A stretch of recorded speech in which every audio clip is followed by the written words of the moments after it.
Okay.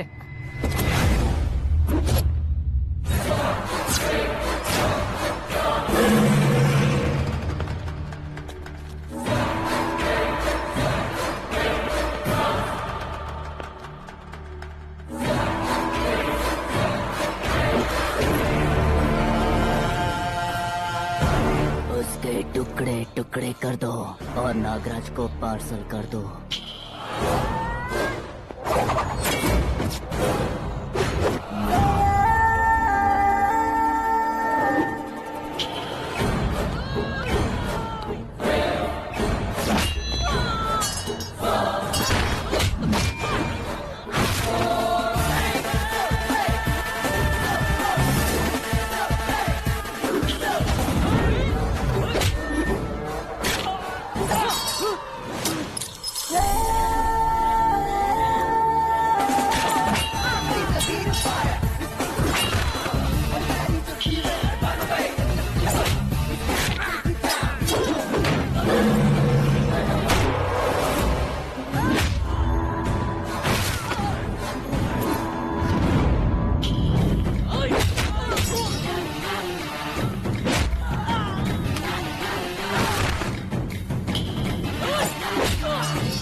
क्या हुआ बे? कुछ नहीं भाई। ये टकलू क्यों करवाया? फैशन के लिए। अच्छा।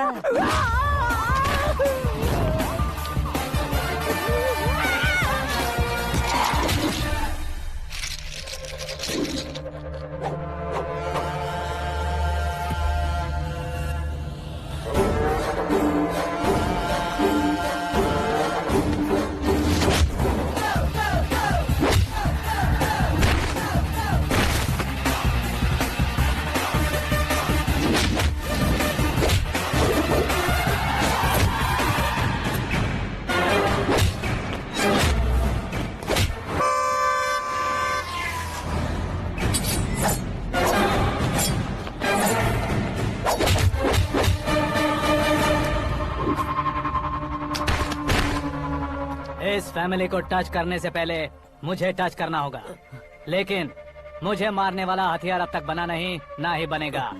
Make an order.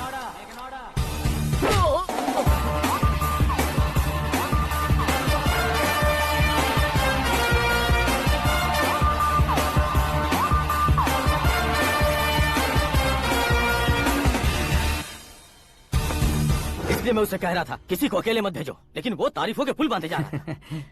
मेरे सर ठीक ही कह रहे थे। मैं अकेला गया था इसलिए बेटी सेफली घर पहुंची है। अगर आपने 100 लोगों को भेजा होता तो पहला सोचता दूसरा बचाएगा, दूसरा सोचता तीसरा बचाएगा और कंफ्यूजन हो गया होता तो तुम आज जो अपनी बेटी को देख के खुश हो रहे हो ना, वो यहाँ नहीं पहुँचती। वैसे इतनी सावधानी बरतने के बावजूद उसे प्लान का कैसे पता चला? मैंने इन्फॉर्म किया था।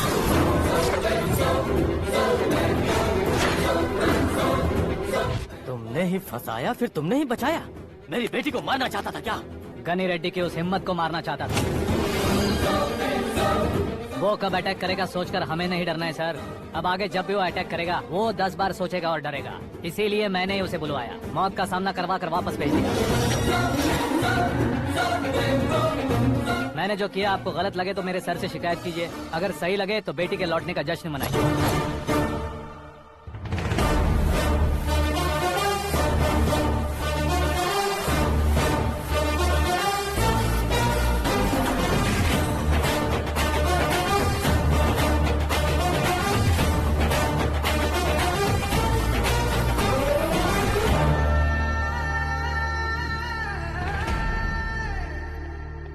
एक्सक्यूज मी सर, सीएम साहब बात करना चाहते हैं। हाँ सर, ठीक है सर, मैं अपने डीजीपी साहब को बोल दूंगा, काम हो जाएगा सर। हाँ बिटिया आ गई है सर। इस रविवार को डिनर हम सब साथ में करते हैं सर। ठीक है सर। हाँ सुनो पिए। Yes sir. उस डीजीपी को चैम्बर में बुलाओ, एसपी महेश चंद्र का ट्रांसफर करवाना है। क्या बिटिया, इतने सालों बाद घर आकर तुम सॉस बटर ब्रेड खा रही हो? पूरी और पराठे नहीं खा सकती क्या तुम? ये इसे क्रैश डाइट कहती है। मेरा तो क्रैश डाइट है, लेकिन चाचू कंप्लीट डाइट पर क्यों है? डाइटिंग नहीं है बेटी, फाइटिंग है। इतने सालों बाद तुम घर आई हो, अब भी भैया मुझसे बात नहीं करेंगे तो मैं कुछ भी नहीं खाऊंगा। वो इस जन्म में नहीं होगा। क्या डैड, आप बच्चों की तरह कर रहे हैं? आपकी अब भी चाचू से बातचीत बंद है? उसे वो पागलपन छोड़ने को मैं बात करता हूँ। पागलपन नहीं है भैया, पैशन है, पसंद है, जान है। मुझे काटोगे तो खून नहीं बहेगा, कला बहेगी। बॉलीवुड में कल का उभरता बहुत बड़ा हीरो हूँ मैं भैया।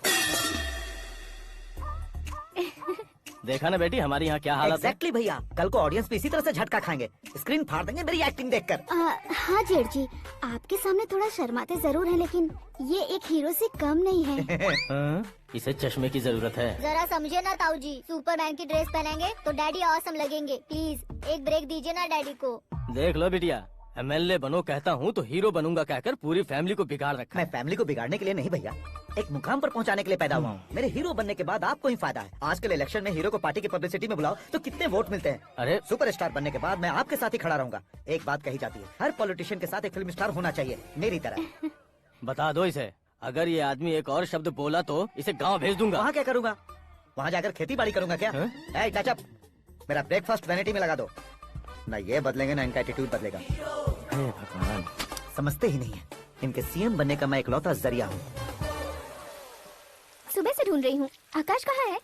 आकाश वो हमारा स्टाफ नहीं है बेटी, शंभू अंकल के पास काम करता है। व्हाट? वो हमारे यहाँ काम नहीं करता? क्यों आप सीएम नहीं बन पाते हैं, ये मुझे आज पता चला है डैड। क्योंकि आप क्रीम को छोड़कर स्क्रैप को पास में रखते हैं। क्यों बेटी, तुम ऐसे क्यों कह रही हो? मैं और क्या कहूँ डैड, हमारे पास जितने भी काम करने वाले हैं हमसे ज्यादा शार्प होने चाहिए। ऐसे लड़कों की तादाद हमारे पास सैकड़ों में है। कौरव भी तो 100 थे ना डैड। हमें गन्स के साथ सिर्फ पीछे खड़े होने वाले नहीं चाहिए, गट्स के साथ सामना करने वाले चाहिए। आगे आपकी मर्जी।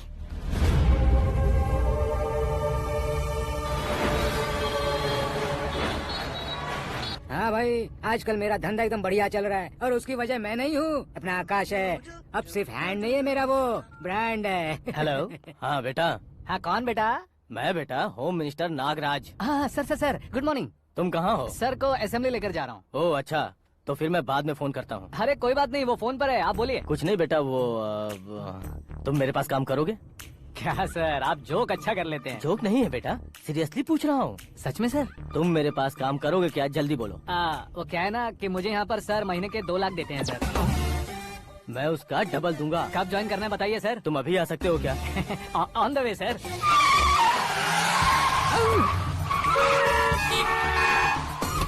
Bye sir. ये क्या है? बाय मतलब? एक एक्साइटिंग ऑफर आया है, इसलिए एग्जिट ले रहा हूँ। अरे मुझे ऐसे बीच सड़क पर छोड़कर जा रहा है, मुझे ड्राइविंग भी नहीं आती। ऑटो।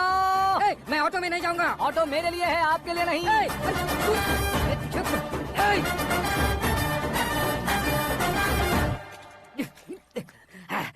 उसकी तो बीच सड़क पर छोड़कर चला गया। प्रमोशन जो मिला है उसे? प्रमोशन मिला तो क्या, मेरे इमोशन की उसे कोई कदर नहीं है। मेरा नमक खाया उसने। उसमें नीति न्याय धर्म उसूल नाम की कोई चीज है कि नहीं? आपके मुंह से ये बातें सुनकर मुझे हंसी आ रही है। और नहीं तो क्या सर, उसने सरेआम आपका सर फोड़ा और आपने उसे ही अपने सर पे बिठा लिया। तारीफों के पुल बांधने लगे। तेरी चालाकी देखकर लगता है तू मेरा ही साया है। अब देखा, हलाल कर दिया ना आपको। बकरा नहीं हूँ मैं, ये बात मैं सीएम साहब को बताऊंगा। मैं उसे सबक सिखा के रहूंगा। होम मिनिस्टर के ओएसडी में अमरावती का लड़का, ये आकाश तो यार तूफान से भी ज्यादा तेज दौड़ रहा है। आकाश की फोटो पेपर में आई है, ये देखकर उसके घर वाले कितनी खुशी मना रहे होंगे। क्या खुशी मनाए, आज उसकी फोटो पेपर में आई है, कल मरने के बाद हमारी भी आएगी। Super combination. डिजाइनर वेयर है। ओह, अरे अपने शास्त्री जी आ गए।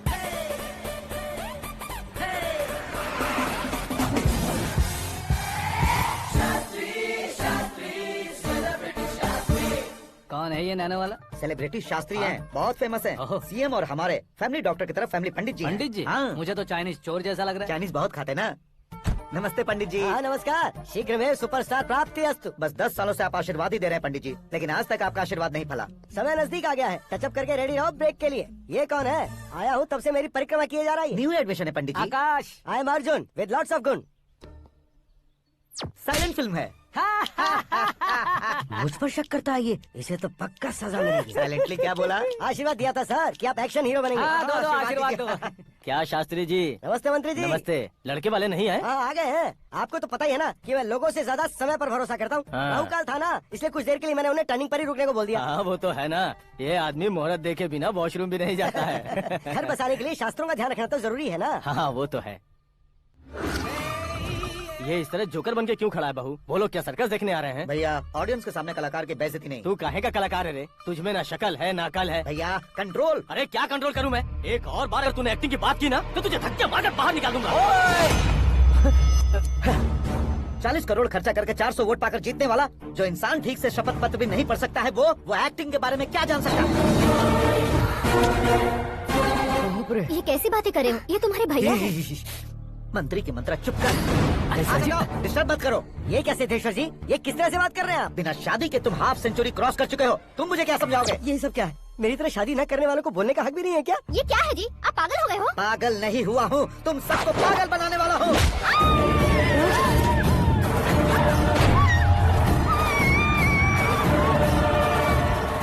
ये भाई तो एक्टिंग नहीं ओवर एक्टिंग कर रहा है अभी। डैडी, आपने माँ को मारा। बेटे को भी मारूंगा। ताऊ जी, मुझे बहुत Oh डर my लग रहा है। God! मुझे नीचे उतारो प्लीज। ताऊ ए, जी, मुझे कोई उसे नीचे उतारो। please। डैडी, आपने भैया को क्यों मारा डैडी? मुझे भी उसके ही पास लेके जाओ। ये बच्चों के साथ फुटबॉल खेल रहा है या बास्केटबॉल?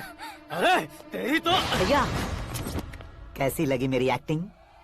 एक्टिंग थी। ये एक्टिंग थी। देखा ना भैया, आप खुद झटका खा गए। जब कल मैं मेकअप करके फील्ड में उतरूंगा तो पूरे देश में दर्शकों की हालत क्या होगी? एक बार सोच कर तो देखो भैया। मेरे अंदर के कलाकार को हर्ट हुआ इसलिए मैंने ऐसा किया। सॉरी भाभी। माँ जैसी भाभी को मैंने गलत कहा, लेकिन मैंने नहीं, मेरे अंदर के कलाकार ने। बढ़िया है, तुम्हारे अंदर के कलाकार ने मुझे लात नहीं मारी। अब क्यों जिद पकड़कर बैठे? हीरो बनने के अलावा कुछ समझ में नहीं आता। मुझे बहुत गुस्सा आता है भैया। आंखों से जो शत्रु नहीं दिखते उससे वास्तविकता में लड़ता हूँ भैया। 10 सालों से हो रहे इंतजार का फ्रस्ट्रेशन है। हो सके तो माफ कर देना या खुद मुझे सजा देना, लेकिन मेरे अंदर के कलाकार को पहचान दो भैया, पहचान दो।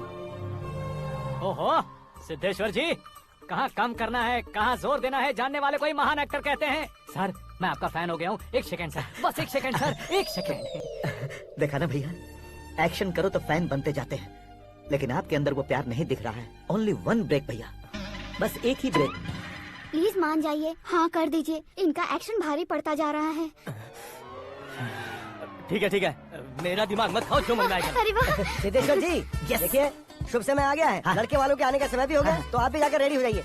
आइए सुभाष सिंह जी, बैठिए। अरे अरे अरे अरे, रुकिए।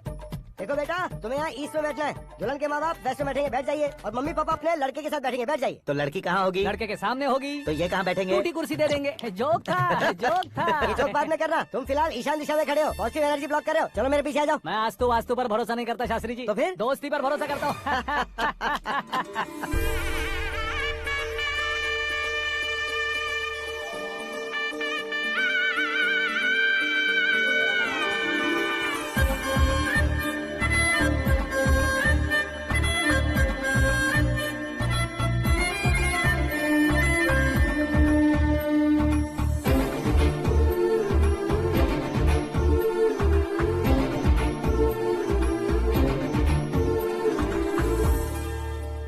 बेटी एकदम चांद का टुकड़ा है बहन जी।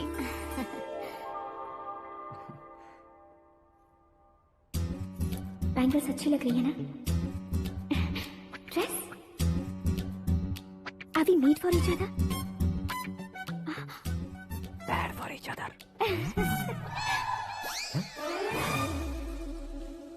ये पीछे खड़ा रहकर अपनी फील्डिंग तो नहीं कर रहा?